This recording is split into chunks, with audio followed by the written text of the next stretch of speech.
Well, according to my clocks, it's springtime, and that likely means that your family is nagging you to go and do spring cleaning chores around the house. So here, what needs to be done?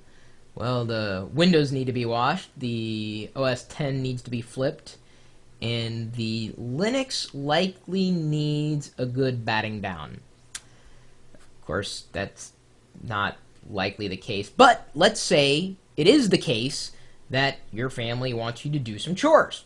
Well, here are a few geeky tasks you might be able to throw at them that I would say is a good way to participate in the whole spring cleaning process while still having some geeky fun, at least as far as you and me are concerned, the kind of geeks like us. And maybe you're the only person in your home, in which case, yeah, you need to clean out the refrigerator. I don't even want to go there. Really, I don't want to go there. Maybe you got to put food in your refrigerator too. Who knows? So, this is what you can do. Number one, kill the dust bunnies. Now, I don't mean the ones under your bed. I mean the ones in your computer. And if you've got a case to open up inside your computer, chances are dust is gathering. So, open up your case, take a can of compressed air, and do this. Well, first of all, before you point a can of compressed air inside the case, point it away first, because it may have built up moisture inside if it was tilted the wrong way. And I'll show you what I mean. See how you don't see anything coming out? That's good. But see, as soon as I turn it upside down, which is something you don't want to do, watch what happens. That's bad. You don't want that to go anywhere. And see, even if I'm holding it upright, even though I'm holding it upright, if I haven't squirted the rest out, you see it kind of came out there. But then you can also have fun, like, do the carbon freezing process. Oh, my hand! Ah! And it shatters into a million pieces. You really can't do that. But it's fun to do anyway. So get rid of the dust bunnies. Don't, and I don't care how cheap you are, don't blow into your computer. Did you see that? Did you see that? I spittled. And that could have ended up on some kind of component. And then when you turn it on, if you turn it on too soon, it could have fried your whole system. Don't do that. That moisture's bad, okay? Bad, bad, bad, bad. So kill the dust bunnies. Number two, this might win you some brownie points. Go through and rename your photos and videos. You know, as soon as you copy them off your digital camera, it's like IMG_0134, which is kind of a fun Google search to do. You ever done this? Go to Google, go to images, and type in IMG_0134 and see the photos that come back. Because people upload the photos with the file names and they don't bother renaming them. Oh, it's hilarious. Because people just don't bother renaming them. Oh, it's you've done it too, haven't you? You know what I'm saying? Be careful though, because I don't know what people have uploaded with that file name. But the same thing with videos. So go through, even if they're sitting in folders, just select them all, do a mass rename, however you rename files. Just go through and rename your media. I think that's a productive use of time and kind of goes in the whole cleaning theme. You're cleaning up the data on your hard drive. By renaming things. I forget, everyone's going to say, oh, defrag your disk. That's not a tip. That's never a tip. That's like a given, okay? Renaming things, that's a tip. Number three, label, speaking of renaming, label your cables. You've probably got a million of them going into the wall, you don't know which one's going to what. So go through your primary family PC or your PC and say, oh, this one goes to this. Get out a label maker. If you don't have a label maker, then you can go out and buy one. It's a great excuse to buy something geeky.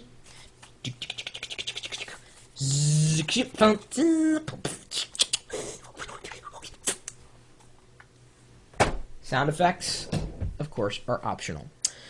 Number four, alphabetize or colorize your media library. Now, I don't mean the ones on your computer, because remember, we've already covered that, like renaming and organizing that stuff. I'm talking about the ones on your bookshelves or in your media center. I mean, how often have you gone to grab a CD from the shelf or a DVD, open up the jewel case, and then, what the hell? Either it's not there or someone put the volume 7 of Teletubbies in there. I'm like, dude, I was trying to watch The Dark Crystal. I don't need a Tinky Winky. It's so frustrating. So take the time to rearrange your media on the shelves And you can either re-alphabetize, you can order by genre, or you can do something that Ponzi decided to do for our family library of books, and that was to organize by color. So we have like all the yellow books are together, all the brown books are together, all the blue books are together, all the green books. And I got to tell you, visually speaking, it looks great. It took a little while to put together, I mean, an evening, but it looks great. So I gotta tell you, colorizing the media organization is actually kind of cool. Plus, how many times, I'm looking for an album. I know the edge of it's red. It's red, so you can go right to the red section. You know what I'm saying? We remember those colors, unless of course you're colorblind, in which case, yeah.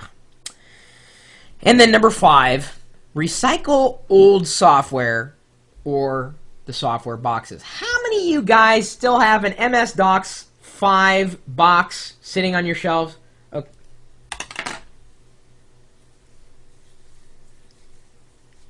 It's time to let it go. It's time to let it go. If you have an Office 95 box sitting on your shelf, get rid of it!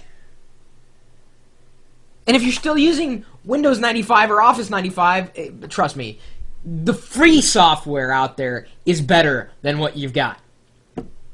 So recycle the old software. If you don't use it anymore, maybe do some upgrades. Go through your computer, say, oh, I haven't checked for updates in a while. I'll check for oh, there's an update. Okay, grab that update. Or I don't really use that anymore. I'll get rid of it. And then, looking at the shelves themselves and saying, I don't use that software. I'll donate it. Donate to a school, a library, a nonprofit organization. You don't have to throw away software. Throwing away physical media software, especially register software, is kind of, you could donate it. So that in my word is recycling. Now, if it's just the box that's laying around, unless there's an absolute reason why you have that box, get rid of it. I have a couple of software boxes lying around because my name is on the box as like a product like review quote or whatever. That's the only reason why it's there, though. Not for no other reason. I'm not going to hold on to the box. Just get rid of the box. You don't need the box, okay? Can't even return it to the store. What are you going to use the box for? No one wants the box, okay? Nostalgia. Nostalgia, it's called a scanner. Check it out. It's awesome. So anyway, there's 5 things you can do as a geek and still be involved in the whole spring cleaning thing in your family. You're not getting away with anything. I mean, you're still going to do some work here, but it's geeky work. You just have to make it sound like, look, software's not going to recycle itself. The media on the shelves it's not going to reorganize itself. Dust bunnies aren't going to blow themselves out of the computer unless, of course, I try to overclock solitaire again, and let's not get into that. So maybe you've got a few other spring cleaning task ideas to pass along, especially in relation to people like us. Feel free to email me, chris@perillo.com. Of course, you're also welcome to do a follow-up video or just a textual response. Ding! Ding! That's what I need. I need a ding sound. Every time I hit the enter key or return key on my keyboard, I need to hear ding, ding. That would get annoying quick. That's what we used to have to do on typewriters, Ding, ding. I still do that every once in a while, actually, as I'm typing. Ding. I will. Seriously. And if you don't believe me, stop by, because I'm streaming everything live. Everything that I do. Everything, including this. I can't believe I'm going to do this. Oh! Brain freeze. Oh, this is worse than eating ice cream too fast. Okay. I'm going to drive myself to the hospital now. We're live 24 hours a day, 7 days a week. Usually doing things that are smarter than that at live.perillo.com. We'll see you later.